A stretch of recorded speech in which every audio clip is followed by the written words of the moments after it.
partez edo, guretzat ere beharrezkoa zela batzorde bat sortzea, gazteriarena.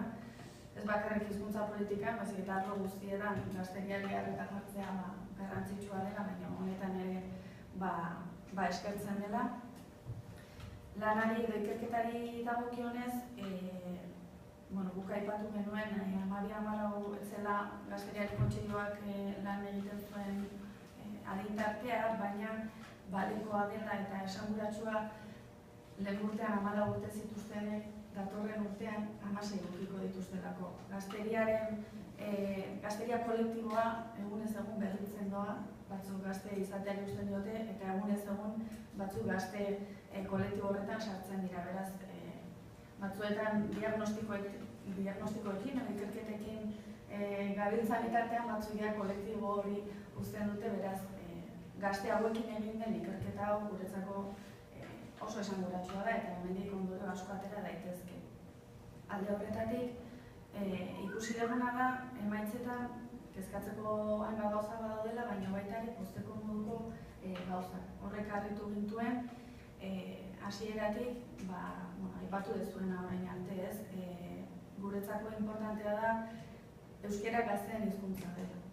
Agian ez hizkuntza bakarra, baina bada gazteen hizkuntza eta hori oso positiboa da.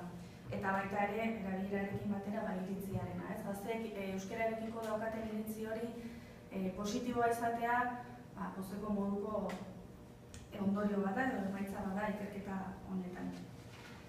Eta proposamenei dagokienez, guk hemen azpimarratu nahiko genituzke pare bat baita ere.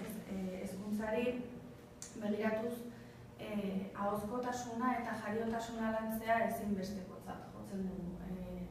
Ez dakit gure gabezia edo gure belaunaldiaren gabezi baten, baina ikusten dugu erabilera sustatzeko eta egunerokotasunean hizkuntza batera erabiltzeko ahozkotasunari eta jariotasunari garrantzia eman behar zaiola eta ordu gehien pasatzen dugun tokia eskola denez bertan lantzea oso apropos ikusten genuen.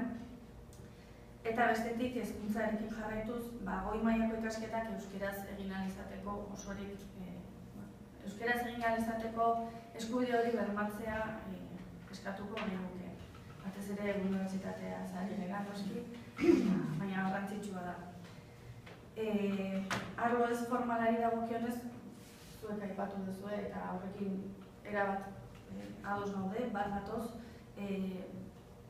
kiroletan, astialdian eta beste elkartegintza alor guztietan baliabideak eskaintzea ez dagoela tokiz kanpo, material didaktikoak lagundu daiteke dezakeen guztiak tokia izango du. Ikerketan esaten zen bezala, 12-14 urte arteko gazte hauek, nahiz eta eskolan eguneko ordu gehienak pasa gero beraiek garrantzia ematen zioten eskolatik kanpo egiten zutenari. Futbolari edo beraien gustuko gauzei, orduan, hortan zentratu behar garela. Eta azkenik, prestigioari dagokionez, gonbidatzen ditugu agintari eta kargu publiko guztiak beraien adierazpenak euskeraz egitera, alde guztietan, eta mundu guztiari euskera erabiltzea.